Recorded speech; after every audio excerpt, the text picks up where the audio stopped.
اچھا، لکھے ہوئے آئین اور قانون کو تو ظاہر ہے بھول ہی جائے نا، مٹی پائیں، بالکل فراموش کرتے ہیں، اس کو تو پاکستان میں پوچھتا ہی نہیں. لیکن جو رائج اصول ہے، یعنی فوج سے ڈرنا ہے اور اس کے علاوہ بس کوئی خاص ڈرنے کی ضرورت نہیں ہے، اب اس سے بھی معاملات آگے سے رکھتے جا رہے ہیں. اب مریم نواز حکومت سے بھی ویسے ہی ڈرنا ہے جیسے کہ فوج سے ڈرنا ہے. عجیب لگتی ہے نا بات، لیکن یہ فیکٹ ہے، آج کی تاریخ کا سچ ہے.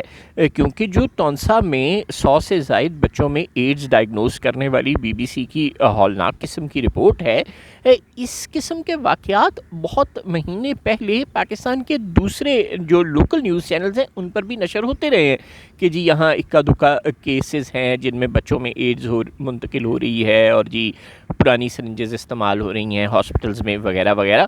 لیکن وہ ایک آدھ دن کسی بلیٹن میں کوئی خبر چلی اور اس کے بعد وہ پیکج کٹ ہو گیا، آگے نہیں چلا.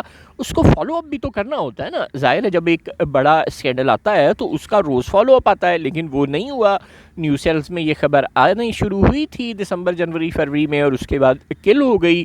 کسی ایک دو ٹی وی چینلز پر کوئی اکا دکا رپورٹ چلیں اور پھر فوت ہو گئی خبر. اب بی بی سی نے اتنی بڑی رپورٹ بنائی ہے. جب کبھی پاکستان میں ایسی کوئی رپورٹ، کوئی الجزیرہ، کوئی بی بی سی، کوئی سی این این، کوئی رائٹرز، کوئی بڑا نیوز ایجنسی بناتی ہے، مثلاً کوئی جو سرکار کے ساتھ ملے ہوئے قسم کے انٹرنیشنل آؤٹلیٹس ہیں جن کا ہم ظاہر نام نہیں لیتے، آپ سمجھ ہی گئے ہوں گے، وہ اکثر عمران خان اور بشرا بی بی کے خلاف، پی ٹی آئی کے خلاف کوئی نہ کوئی اپنے والوں رپورٹ بریک کرتے ہیں، اور اس کے بعد پورے ٹی وی چینلز 2-4 دن اس رپورٹ کا کیما ایچی بیچی آپ کے سامنے ادھیڑ کر رکھ دیتے ہیں. اس کا پورا پوسٹ مارٹم کرتے ہیں کہ جناب یہ ہو گیا، وہ ہو گیا، یہ دیکھیں بین الاقوامی نشریاتی ادارے نے بڑے رازوں سے پردہ اٹھا دیا.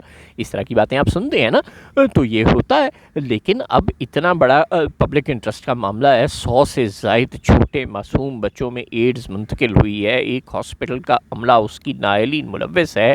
وہ بی بی سی اپنی رپورٹ میں دکھا رہی ہے اپنی خفیہ کیمروں کی ریکارڈنگ، جس میں وہ استعمال کی ہوئی سرنجوں سے جن میں کوئی سلوشن پڑا ہے، وہ ان کو دوبارہ ری یوز کر رہے ہیں، اسی میں مزید انجیکشن بھر کے بچوں کو لگایا جا رہا ہے، جس کے نتیجے میں یہ بیماری پھیلی ہے.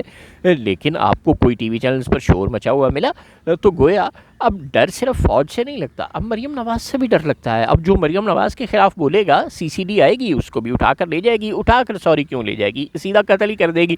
چنانچہ اب جو ہمارے روایتی میڈیا آؤٹلیٹس ہیں بدقسمتی سے وہ اتنا ڈر رہے ہیں کہ وہ فوج ہی نہیں، ہر چھوٹے بڑے پاور پلیئر سے بھی پاکستان میں ڈرنا شروع ہو گئے.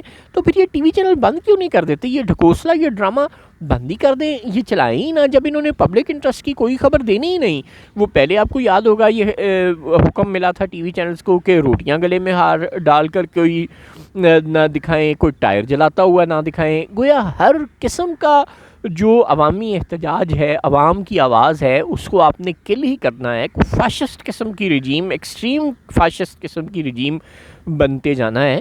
تو پھر عوام کو کی بات کرنے کا جو آپ دعویٰ کرتے ہیں نیوز چینلز، وہ سارے بند کر دیں. آپ چپ کر کے اپنے جو بزنسز آپ کے ہیں، کسی کی ہاؤسنگ سوسائٹیاں ہیں ٹی وی چینل مالک کی، کسی کی فیکٹریاں ہیں، کسی کی کوئی شپنگ کمپنی ہے، جس کا جو بھی ہے وہ اپنے اپنے کام کریں.